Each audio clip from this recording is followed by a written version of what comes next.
Welcome to South Asia Newsline. I'm Lumpa Vishum. Here are the top stories we're tracking for you on Monday, the 24th of November. Former Jamaat leader Hossain awarded death for war crimes in Bangladesh. India's ruling BJP looks for big reforms as winter session of Parliament begins. And death toll in blast in Afghanistan's volleyball match crosses 50.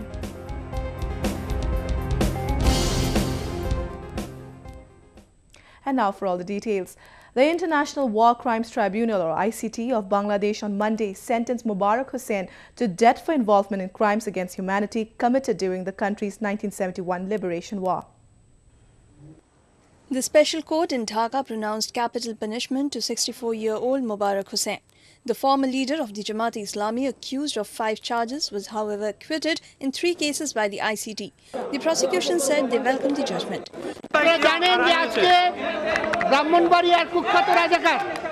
Commander Mubarak হোসেনের যে বিচারটা আজকে রায় হয়েছে এই রায়ে আসামিকে মাননীয় tribunal মৃত্যুদণ্ডে দণ্ডিত করার আদেশ দিয়েছে একটা চার্জে আরেকটা চার্জে তাকে খালেক হত্যাকে যে চার্জটা হয়েছিল সেই চার্জে তাকে যাবজ্জীবন কারাদণ্ডে দণ্ডিত করেছে Hossain, who was a member of the Jamaat in 1971, was accused of the murder of 33 unarmed civilians.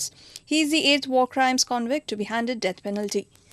The special court of the ICT was formed in 2010 by the Sheikh Hasina government to try local collaborators of the Pakistan Army during the country's freedom struggle when Bangladesh tried to break free from it.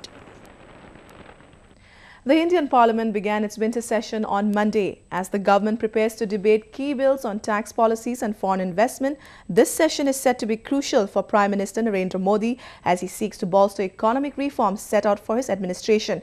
A report. Starting from Monday, India's Parliament will have to move through a heavy legislative agenda with a total of 37 bills set for discussion. The month-long parliamentary session will last for 22 working days until December 23rd. Prime Minister Narendra Modi has expressed confidence that this session will be as productive as the previous budget session. देश की जनता ने हमें सरकार चलाने का जिम्मा दिया है, लेकिन संसद में बैठने वाले सबको देश चलाने का जिम्मा दिया है। पिछले सत्र में विपक्ष की सकारात्मक भूमिका के कारण बहुत ही अच्छे काम हुए थे। इस बार भी वैसा ही अनुभव रहेगा, ऐसा मुझे पूरा भरोसा है। One of the key priorities for the ruling Bharatiya Janata Party government is the passage of the GST bill. The bill seeks to amend the constitution in order to introduce a uniform national goods and services tax. The administration is also looking into raising the limits on foreign direct investment for the insurance sector. An insurance bill would allow for foreign investment in the sector to be increased from 26% to 49%. But opposition parties are closing ranks to ensure no easy path for the Modi government. There has been no pickup in the economic activity. There has been unprecedented activity on the international border and the line of control. The internal security situation has deteriorated. So therefore, under those circumstances, this parliament session should provide an opportunity to all the opposition parties, especially the secular and progressive opposition parties, to bust the myth and the bluster of this government. The BJP has set up an ambitious agenda for the month-long session. While the ruling party has a majority in the lower house, it lacks the necessary numbers in the upper house. It will thus need to find a political support from the opposition Congress party to push through several key bills. Avneet Arora for South Asia Newsline in New Delhi. The death toll in the suicide bomb blast that struck Afghanistan's southern Paktika province crossed 50 on Monday. The powerful explosion struck a volleyball match in Yaya Khel district, some 173 miles from capital Kabul on Sunday, when the bomber detonated his explosives in a crowd of spectators while the match was on. The death toll is expected to rise further as many of the nearly 70 injured are still said to be in critical condition. Afghan President Ashraf Ghani, who condemned the attack on civilians, has ordered the authorities to ensure the best treatment for the victims. No group has claimed responsibility for Sunday's attack so far. Paktika had this year also seen one of the deadliest attacks in the country since 2011, when an explosion in a crowded market in July had left at least 89 people dead. Hindu migrants from Pakistan and Afghanistan have urged the Indian government to grant them citizenship. Hundreds of minority Hindus move to India every year to escape religious persecution in these countries. Hundreds of Hindu migrants in India's central Madhya Pradesh have sought the federal government to consider their impending plea for years to provide them Indian nationality. They also met district officials seeking a solution to their demand. The migrants said despite living in India for years, they have not received the citizenship, which is resulting in many hardships for them. देखिए, नागरिकता न होने से बच्चों की शादी में problem हो जाती है, उनकी पढ़ाई लिखाई में प्रॉब्लम हो जाती है, वो देश से बाहर नहीं जा सकते। देखिए, हम तो ये कह रहे हैं कि हमने पाकिस्तान छोड़ा है, हमने हिंदू धर्म नहीं छोड़ा है। और पहली बात तो दूसरी बात ये है कि हम अपने ही लोगों में हम पराये से महसूस करते हैं। बहुत हमारी पीड़ा है, हमारी तकलीफ है। Many said they had to leave their homes in Pakistan and Afghanistan and migrate to India due to religious persecution and forced conversion. मेरी बच्ची को उठा के ले गए, 15 साल की थी, वो जोरी मुसलमान कर दिया जबरदस्ती, उसको मुसलमान कर दिया। फिर कोर्ट गए, मियाँ वालों ने बुलाया, मेरी लड़की हमको पहचान रही थी, मना कर दिया, हम कुछ नहीं लगते हम उसके लड़की के। फिर बेटी बोल रही थी हमारे से। According to reports, India is now home for nearly 120,000 Pakistani Hindus who are living in the provinces of Rajasthan, Madhya Pradesh and Punjab. With the recent rise of attacks on the minorities, the numbers have only risen. Former Bangladesh Prime Minister Begum Khalida Zia will have to face trial in a graft case, the country's Supreme Court said on Monday. The latest decision came after the apex court rejected the plea by Zia against a trial in a lower court. The Bangladesh Nationalist Party Supremo and 3 of her aides are accused of siphoning off $400,000 from a charitable trust named after her late husband, Zia-ur-Rahman. She is also accused of leading a group of 5 people, including her eldest son, in embezzling $277,000, which were meant for an orphanage set up in memory of her husband. Legal experts said the 2-time Premier of Bangladesh could be jailed for life if found guilty. Pakistan is making all possible attempts to destabilize India by infiltrating into its territory. According to reports, Jihadi groups based in Pakistan have been using Sri Lanka as a transit point to gain access to southern India. Here is a report. May 1st, 2014. Twin blasts on coaches of the Bangalore-Guwahati-Kaziranga Express at Chennai railway station in Tamil Nadu killed 1 person and many were injured. The explosions raised alarm bells for the security forces as it revealed new plots against India by Pakistan-based jihadist groups using Sri Lanka as transit point. The investigation also pointed to involvement by Pakistani officials at their mission in Colombo. On May 26, the Indian Prime Minister Narendra Modi, in his first conversations with Lankan President Mahinda Rajapaksa, had raised this issue. Sri Lanka has banned visas on arrival for Pakistanis as a precautionary measure. Look at the geography of Sri Lanka and India. Through the Tamil area, north and east, there is only a 20 to 30 miles distance. Through that, they are sending all sort of intelligence service into southern India. So this is sort of a building up an Islamic, intelligence base in Sri Lanka with the help of Singhala Buddhists and sending into the Hindu country. Since its creation in 1947, Pakistan remains a breeding ground for Islamic militant outfits.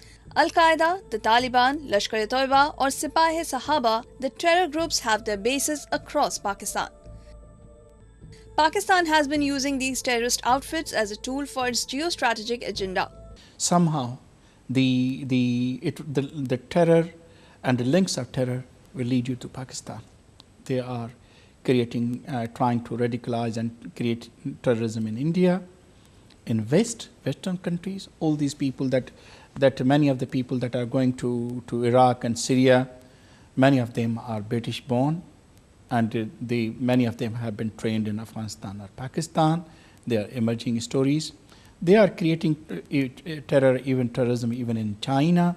So they have been really exposed.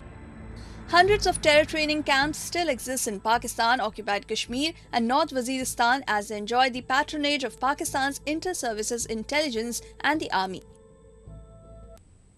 Out of the 6 new saints declared by Pope Francis, 2 are from India. While this has brought jubilation amongst the Christians of southern state of Kerala, it has brightened up the province's chance of being hailed as the cradle of saints in the future. Amidst tens of thousands of pilgrims at St. Peter's Square in the Vatican, Pope Francis had conferred sainthood on not one but 2 Indians, priest Chavara Kuriakos Elias and nun Ibuprasia Elavuthingal. Surely a cause for celebration among Indian Catholics, who comprise less than 3% of the country's population. But in particular, it's the Indian state of Kerala that has reason to delight in the Vatican's latest bestowals. Both the individuals declared saints had been from this southern province. Kerala accounts for less than 1% of the world's Catholics. But of the 30 names the Catholic Church in India has put forward to be canonized, 28 hail from here. And many in the Catholic community say this could earn Kerala the title of Cradle of Saints in the future. Kerala has been Christianized from the 1st century when St. Thomas the Apostle came to India and preached Christianity there. So I belong to that Christian faith. I think we are very, very strong in our faith. As a newborn baby, our parents bring up with this Christian doctrine, Christian faith. They teach us how to make they hold our hands and how to make the way of the sign of the cross, etc. right from babyhood in the cradle. Still, it will be a distant future. Sainthoods conferred to an individual who has performed at least 2 miracles through an intercession after his or her death. And before becoming a saint, they must have passed through 3 steps first, including being beatified. That is, being recognized as having entered heaven. The entire process can sometimes take decades or even centuries to complete. It might be the smallest one around, but at 2 feet, it proudly stands tall in the world ranking list. Take a look at who is breaking records globally. They say big things come in small packages, and for Manikyam, the world seems to be at its feet. The indigenous cattle breed in India's southern Kerala is attracting much attention after it was crowned the world's shortest cow recently. 6-year-old Manikyam, owned by farmer and environmentalist Balakrishnan, measures over 2 feet from the hoof to the withers. The team of Guinness Book of World Records visited the city of Kozhikode, some 122 miles from Kochi, to announce the feat.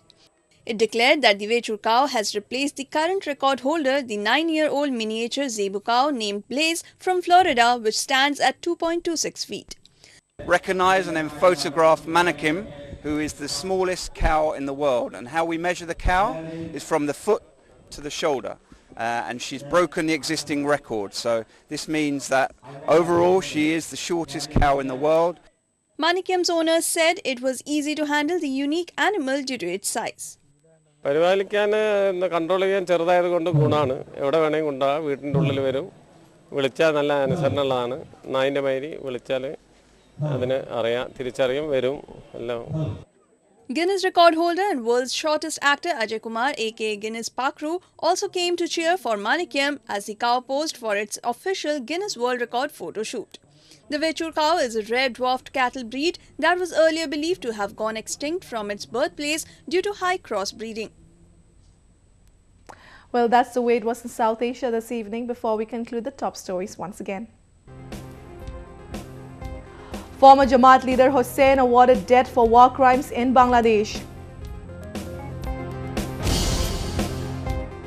India's ruling BJP looks for big reforms as winter session of Parliament begins.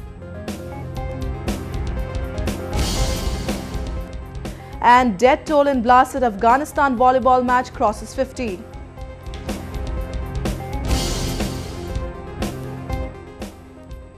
That's all in tonight's edition. We will see you same time tomorrow. Good night.